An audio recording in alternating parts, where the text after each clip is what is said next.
Welcome. This is Inside the Leader's Mind. I'm David Susan, where what's in the way becomes the way. I am so excited for our guest today. I have Tom LeNoble. Tom is a CEO of the Academy for Coaching Excellence and a leadership coach with the Miller Center at Santa Clara University. He's a former executive with Facebook, which that's amazing. I got to tell you about this story. I'm going to let him tell you about that. Walmart.com, Palm, MCI, and he now mentors leaders and entrepreneurs worldwide. He's the author of the upcoming book, My Life in Business Suits, Hospital Gowns, and High Heels. I'm dying to hear about that. And Tom shares powerful insights on leadership, resilience, and reinvention. And having survived multiple life-threatening diagnoses, he lives by his conviction, I'm still here. Please welcome Tom LeNoble. Hey, Tom. Hello, David. It's great to be with you. I've really been looking forward to this time with you. Oh, likewise. We had a little brief chat of an introduction before, and I am so excited. You know what? I want to start with one of the most fascinating things that I heard you share with. Actually, there's a lot you shared with me right in your intro even, but you told me something about Facebook. Tell me a little bit about your experience at Facebook. Well, I was sitting at my desk at Palm where I ran global service operations, and I got a phone call from a recruiter one day. And they said they were from a little company called Facebook, which was still in colleges, and I had no idea what it was. And so I thanked them and told them I was working my dream job, traveling around the world, and hung up the phone. And a friend that I used to work for, who's a VC in the Valley, called and said, I referred you to Facebook and you didn't talk to them. So I ended up reconnecting, and I interviewed with Mark Zuckerberg when he was 19. And showed up to their office, which was a very small office on top of a sandwich shop in Palo Alto.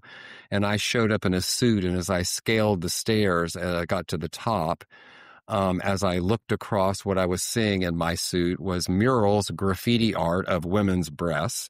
And I came around the corner to seeing a few liquor bottles and about 15 people, all young enough to be my child. And I ended up in a conference room, and Mark showed up in his signature T-shirt, sandals, and shorts at the time, and I'm still in my suit thinking I need to take something off, and ended up taking off my jacket and having a really engaging conversation with him, and went to Facebook. I was in the first 100 employees, I think 57, but who's counting, and set up all their customer operations, user operations, and some other key things that were going on at that time, and was part of their exponential growth, which was so much fun. But one of the great things was I literally was old enough to be everybody's father. Everybody working there was fresh out of college, deferring law school, business school, and here I was, literally old enough to be everyone's father, which was a wonderful, wonderful experience. And to be part of that high growth was amazing. And to work close to Mark for a while was really great, and growing of the company as fast as it was growing. It's just crazy. So, this is inside the leader's mind. Don't throw anyone under the bus, but I am curious, 19 years old, CEO of a company, which becomes what it is today. What was leadership like back then, especially when you got a 19-year-old managing you who had already had some leadership roles? What was the leadership like? It was an interesting time, David. It's a really good question, because there were 4 of us that were brought in around the same time that we'll just call it that we were more seasoned. I was called the adult in the room often. And but Mark, who was clearly a brilliant man, there were times I was talking to him that it would feel like there were like 5 computers going at the same time as his brain was when you were talking with him. And I think a reluctance often to do anything that was even resembled something corporate, which was always interesting. And but it was fascinating because for me, it was an exercise in how to be present with people that were brilliant. These were really, really brilliant people: Stanford, Harvard, Brown, Yale, others that were just amazing. And working with them and hearing their ideas and how they saw things, I was fascinated with how this group of people were willing to share information. I mean, we just, my generation, we didn't share anything and we were told not to, right? And all of a sudden, everybody's sharing everything. And it was fascinating. And there were some people working there that were also young, very accomplished already, but still very young. And that was the energy that was going on. And it was the growth was so incredible, and sort of that feeling we can do anything, we can grow anyway, we can keep going and prove that we could. I mean, look at what happened. I know it's crazy to think that you did that. And even Palm, you were there at the heyday of MCI too. Is that right? I was. MCI was early on. I remember I went to interview with them, and it was for a part-time job. I don't know what I was buying, but I needed some extra money. I was actually running a clinical lab of all things in a psychiatric hospital. And I got the itch of this wonderful company, literally one of my favorite I've ever worked for. When I got there were phone books everywhere, literally everywhere, because back then everybody was dialing with codes. And about that time is when good old Judge Green made his statement and ruling that everyone got to dial one. But until then, it was selling codes. It was a fascinating time, another time of really high growth. I've been really lucky to be in a number of companies when they were in that infancy stage. Even Walmart.com was fairly new when I got there. Now, for younger listeners out there, we're not going to go into a history lesson, but do a little research on Palm, Palm, and I don't mean the hand, but the Palm device, which was the really one of the first really cool smartphones, and which I had from a company. And then it was crazy because then they went to the screen where it didn't have a keypad, but the Palm had a keypad. So younger, go Google that, research it, go on Wikipedia. And then if you don't know who MCI is, they exploded with, I think it was deregulation, right? Is what Yes, caused they that? led that. In fact, I was in Bill McGowan's office, the founder. I had traveled to Washington and I got chosen to work on this project that was supposed to be 3 months, and I lived in a hotel for 9.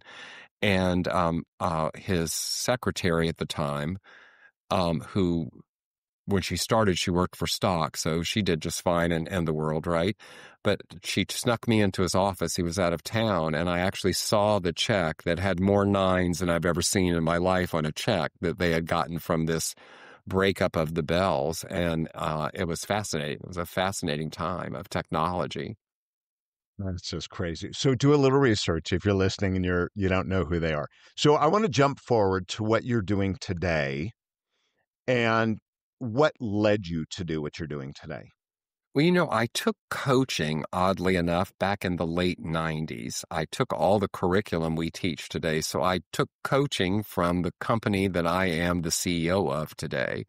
And back then, there was no coaching academies. There was no International Coaching Federation. If you talked about coaching in the workforce, people thought you were coaching a softball team after work. And so we bucketed it under employee development. But I got the bug back then of this idea of holding the space for people and what I do to realize their goals and dreams and take action towards them was really the thing that I was focused on. And fast forward to today, I do a lot of coaching of executives, founders, nonprofits, executive directors of nonprofits and their teams on everything from leadership to structure to operations, all sorts of things that are really great. That the wisdom and the experience I had over the years serves me well. But I love being in the coaching arena and sharing and finding people. I have this thing in my practice I call the Haystack Method. It's like finding a needle in a haystack. Well, I believe people have their own answers. I don't. Their answer is the needle. My job is to help them hold a space to clear away the hay so they can find their answers, that needle. And I love that metaphor, that analogy, whichever it is, or of removing the hay. So instead of digging for the needle, it's pulling away. Tell me a little bit more about that.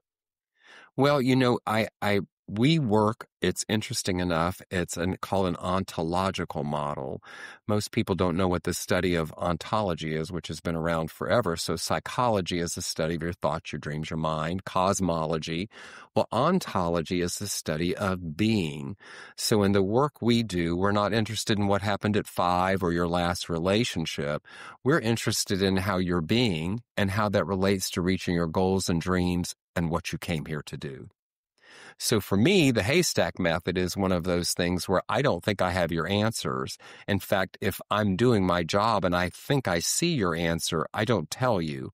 My job is to hold the space and get you to surface and find your answer by clearing things away. I love this model. I use it in my life. So people will come to San Francisco to visit and they'll go, oh, I hear it's a city of neighborhoods. Where should I go? And, my mind goes to, let me tell you where not to go. And then you'll figure out where you want to go, right? Let me tell you where not to go. So that's what I do in my coaching. So it's really great. I have everything from people who have lost their job and are looking and trying to find the next path, to people that are retiring and they don't really want to retire from working or the next version of themselves, but they want to find out what that might be. I spoke with someone today who has a role that's in a startup, very high level, that is really undefined, because in a startup that often happens. And sharing with her that the possibility, how wonderful it was that she could define the role herself while she's waiting for somebody else to do it. What if you just define it yourself, and what would that look like? Well, you could imagine light bulbs were flashing as we were talking. Love that. That's really cool. This is inside the leader's mind. I'm curious. I mean, you've been a leader and now you work with people that are in leadership roles. I'm sure there's been, I don't want to assume, but a dramatic change in leadership and some of the challenges. What do you see as some of the biggest challenges that leaders are dealing with today? I think one of the big things, and I have been fortunate in my career that I've been able to work with many generations. So I got to work with Gen X for a while. I certainly was with Gen Y, the millennials at Facebook, and now I do a lot of work with Gen Z. And what I notice, and I'm sure it was said about my generation, when you're in that young age of 20s and you're trying to find your way and what you're going to be, we often label people as lazy. The millennials got lazy. They all have tattoos and they don't wear good shoes. And the Gen Z is, they don't really come to work.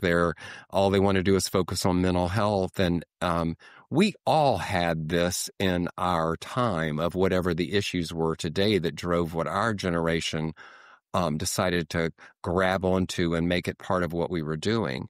And I think our role is to hold that space, be mentors to people and help them find their way, and at the same time be open to that we just might learn something.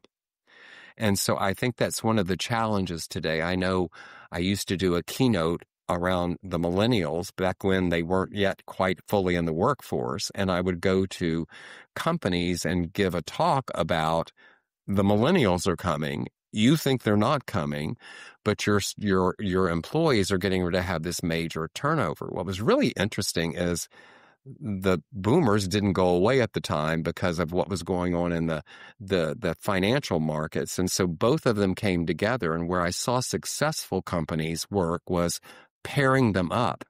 And what would happen is the seasoned person would have all the job knowledge about the industry they were working in and how to function.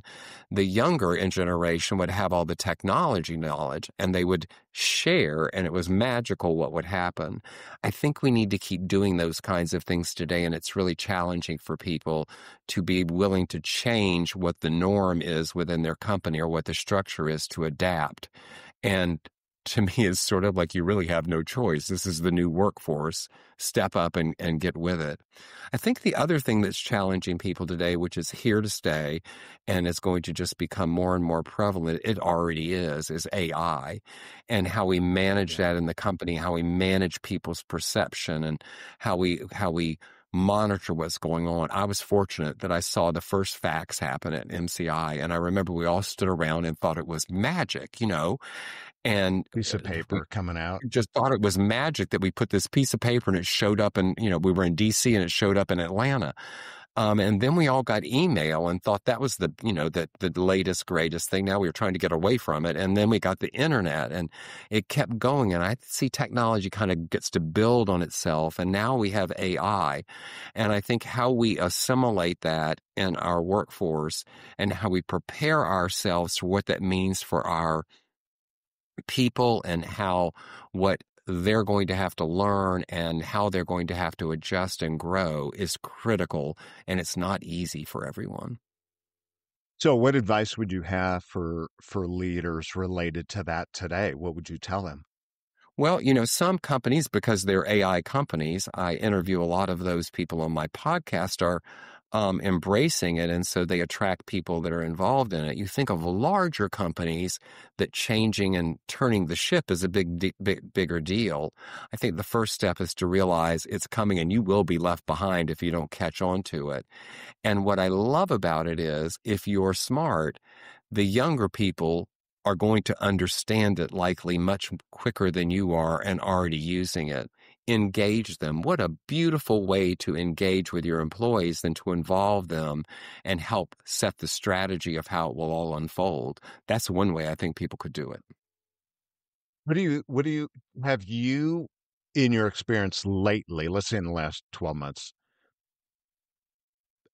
come across leaders that are still in denial about it? I think that Are you some seeing any of are. that? Yeah, I have. I think that they kind of go hand in hand with leaders that are not staying up also with what I just shared with you about the new dynamics as workforces change. And it makes it difficult for them. And they either surround themselves with people who can, or they end up realizing it's time to do something new because it is what's happening. I've talked to people and what's happening with AI from healthcare to psychology to therapy with AI and things that we all want to go, what do you mean? But when you hear about it and you look under the cover, it's quite interesting and effective. There's one CEO I talked to, and his work on AI is called collaborative AI. And this man is a technological genius. But his work is not that it's going to replace anything. In his view, is you sort of have your own assistant beside you that gets to know you better and better and just makes you more effective and allows you to learn more and new things because it's taking some of the mundane that you're doing. So I think as we look at these things, how we approach it with open eyes and what might happen. I mean, I can remember when the internet was coming and we all were people were freaking out. And I'm sure some people, your viewers, remember when we started, oh my God, taking credit cards over the phone and doing things that we were all going to die. Well, what happened is we built systems. So now you don't take a credit card over the phone. It's all automated. I see all that happening with AI. Just like with technologies in the past, you have a plethora of them that somehow get toned down to a very few winners and some that are tributaries that I think we'll see that eventually happen with AI too, but it's yet to be seen. Yet to be seen. But I think here's what I love about human beings. We adapt.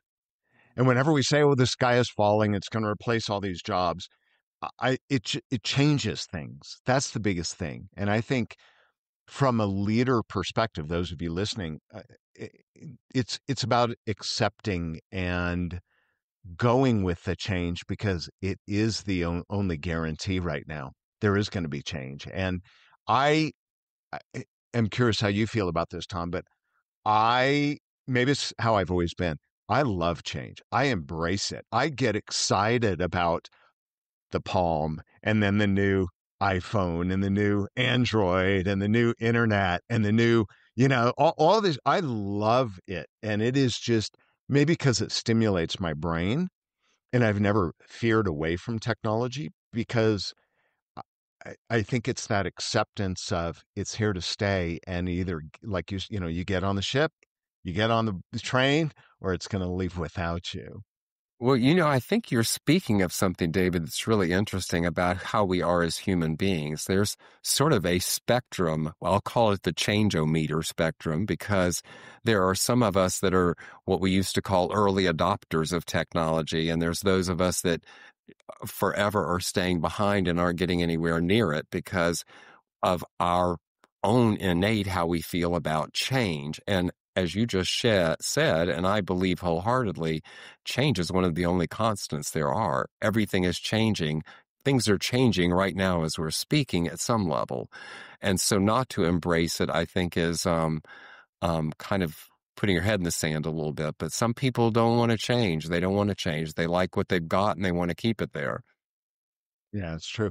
I read something fairly recently where they said the thing about AI, and I don't want to make this all about AI, but it's impacting leaders, it's impacting corporations more dramatic than anything ever because of the speed. But what the article talked about is how for the first time in our lifetime, you can have a 15-year-old no more than someone who's been in business 30, 40, 50 years. And it is an eye opener.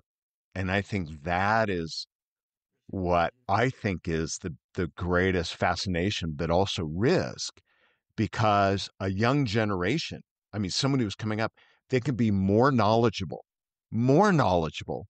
than the people who've been in business. They will be. In fact, I've had parents tell me that their kids, they already know their kids are smarter in this area than they are. And some parents who are very concerned their kids will lose their brain power. And I remind them that I think creativity, leadership, the human touch, we're long far away from that being changed from the standpoint of that we still need that in our lives. And I hope we keep it that way because they're dear to us. But I do think that we're seeing a rapid escalation. But we've seen it before. When email Mhm. came out, younger people adopted it soon. When Facebook came out, younger people adopted it more quickly. I think that it comes with age and what we've experienced in life sometimes. And then people like you're speaking of yourself are just got that gene or that little DNA quirk that they like change and they like to be on the leading edge of everything, which is great. People are all over the map. And but I do think AI Sure. is not going away. Yeah. And I'm going to share this because I haven't talked about this out loud anywhere, published it, wrote about it, blog, my book, anything. So I'm going to share this, just kind of an opinion. I remember when desktop publishing was going to replace artists. It was going to replace, graphic artists are going to be out of work. And the reality is, it is just a tool. They probably said the same thing about a hammer. They probably said the same thing about the electric screwdriver. Absolutely. It it's just a tool, and yes, it can replace some jobs, right? So let's be realistic. There are probably some jobs, but there's still going to be more. I think there's always More opportunity, than enough. and it's just learning to accept that change. So Yeah, yeah, it's it's gonna be fun. interesting that It's gonna be that you fun. bring that up. I'll date myself a little bit now, but when I was at MCI, when I started there, everything was on paper and we converted to computers. It was actually called SWOP, SWOP, Service Without Paper. Well, if you want to see a group of people thinking their life's going to end, they're taking their paper away and putting a computer on. And candidly, some didn't make it that weren't willing to go along with the change. But look at where we are today with computers. Oh yeah, Everybody has a computer and a device in their hand. So I think we adapt. I think we finally do, or we find something new to do. yeah, yeah, absolutely. I want to shift gears just a little bit. You've been in leadership roles. Um, what I was like trying to get a feel for when people are in leadership roles. You are in a leadership role now.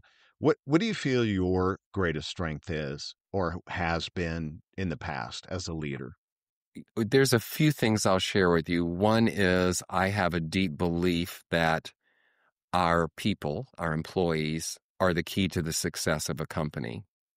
And how we treat our employees, how we nurture our employees, and that means including them in ideas. That means having them have a seat at the table is critical.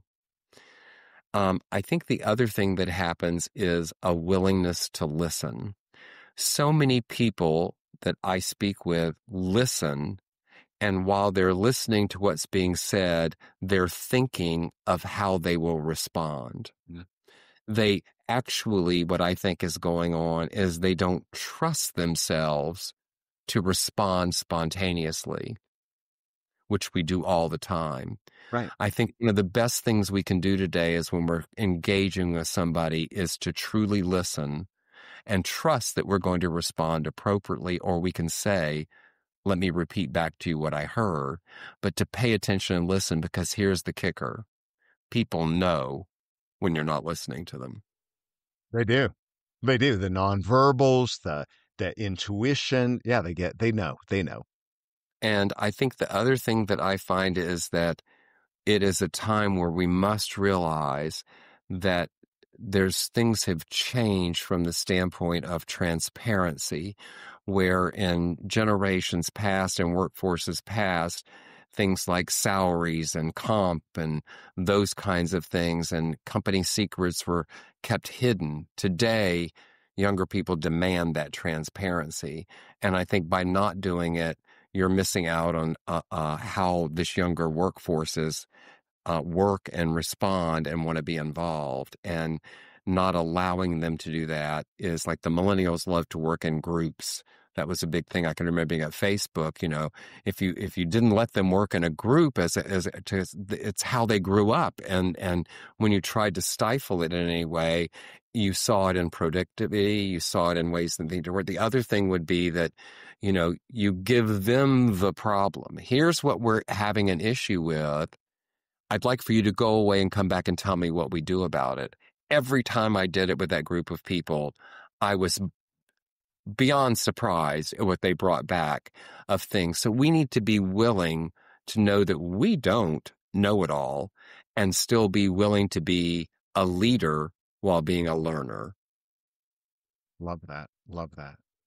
So we talk about some of the areas of strength. You and I both try to elevate others. We try to help others get better. So I always have a question for my guests, and I love to see what's an area that you personally want to get even better at. I think that an area that I want to get better at is how I help others see the power of living in the past and what it can do for you to not be there. I work with a number of people, and my journey has taught me this, and I'm always trying to refine it and improve it, because so many of us act as if what's in the past, that we might be able to change it. I think it generates guilt, it generates shame, it generates fear, it generates hiding. There's so many things in the idea that we might have a do-over and we might change it. And that's not going to happen. There are no do-overs. And what I strive to do, and strive to get other people also to understand and look at and to be willing to look at, is right here, right now is where it's all at. If you can learn from it, great. Otherwise, you're going to miss something right here today. We can get too far in the future other than making sure there's gas in the car, or it's plugged in, or there's food in the refrigerator, or the light bill's been paid, whatever it is, those things have to happen. But getting too far, you're missing what's happening right here and now. And as I like to say, we woke up this morning. Some people didn't. Yeah, it's true. It's true. I'm going to shift gears and have you tell me a little bit about your book. Well, the book has taken a life of its own. It's going to launch on November 4th. Thank you for asking. And it's called My Life in Business Suits, Hospital Gowns, and High Heels. And it takes what the mission for the reader, it's a memoir that's a bit of a little self-help, is to help us see that we have some disparate parts of our lives, and some of those parts we may find that they were outrageous, or we feel shame about them, or maybe we just think somebody would never understand. But the sum of those parts are who you are today, and without them, you would not be who you are today. The wisdom that you gained along the journey is what made you who you are today. So my book talks about the corporate career. We've talked about that a bit. My life in hospital gowns. I've 2 life-threatening illnesses, 6 months to live 3 times. I've lived with metastatic cancer the last 13 years. And as you said, yes, I proudly say I'm still here. Of the lessons from all of that in risk, resilience, and reinvention. As I like to say, Maya Angelou's quote, every storm runs out of rain. Indeed, the sun was shining during the storm, you just couldn't see it. And when the rain dries up and the storm passes, it typically leaves very fertile ground. And what I'm interested to ask people is, what are you going to plant? And the high heels, you're going to have to read the book. A great teaser. I love that. And I wish I may do another podcast, but I would love to dig in more, even about the health, how you survive. Not probably no time on that today, but there's so much I would love to I'd love peel to back the share with onion you. on. Yeah, I would love that. I want to end with one last question for you, and it's a question I love to ask all my guests, and that is, what is a question you wish people would ask you that they don't? It's such a good question. And it actually dovetails on exactly what you just said we'll talk about in a later podcast. So I'm going to give everybody a teaser. People say to me, Tom, why do you think you're still here? And I love answering the question, and I wish more people would ask it of me because I had great medical care. I had access to treatment. I'm not a minority. But there's one thing I know to be true about why I'm still talking to you today. I believed I could. And what I would love people to ask me is more about that power of belief and what it can do in our lives, about resilience, which I see as a muscle, just like your bicep or tricep that you exercise. It's not about just falling down and getting back up. It's about how you grow from it. You know, people tell me their life is running along like this. Well, that sure looks like a flat line to me. Life to me is a series of, we'll call them ups and downs. I see the downs as the opportunity to learn and grow, the ups where you express it and utilize what you learned, knowing that another storm will come. That's beautiful. That is beautiful. How can, wrapping up here, final thoughts or how people can reach you or your book, any of that? Well, you can reach me at my website, www.tomlenoble.com, certainly on LinkedIn and all the socials. And I'd love to hear from anyone you can find. In fact, you can get the sneak peek of the book if you just go to the website. It's right on the home page. You can get a chapter and get a teaser for yourself if you're interested. And I'd love for people to reach out and find me there. David, you got to remind me to tell you one day the story about when I left Facebook and I told Mark Zuckerberg, I want to see you in 10 years. And he looked at me and said, why, you're leaving? I said, just want to see how it turned out, see how you turned out. I was sitting at my desk 10 years later, forgot all about it, and popped a Facebook message that said, still want to have lunch? No way. I asked myself, do I want to have lunch with the 5th richest man in the world at the time? He's now the 3rd. I said, heck yeah, I'm going to have lunch with the 5th richest man in the world. So I did. It's a great story. I'll share with you sometime. Is that in the book? No, it's not. That would be a good story. Too late now. Too late now. In the Too late revision. now. In the revision. Well, and I want to spell your name just in case people are listening. And its name is Tom, Lenoble. Did I get that right? That's correct. And that's the website, TomLenoble.com. So, And you can reach me at resilience@tomlenoble.com. So resilience at tomlenoble.com. Well, Tom, yes, it has been a pleasure. You gave me some teasers, so now I've got to follow up with you or on another recording. But thank you so much for being with me. And those of you listening, I so appreciate you. Thank you so much. My name is David Susan, and this is Inside the Leader's Mind. Goodbye.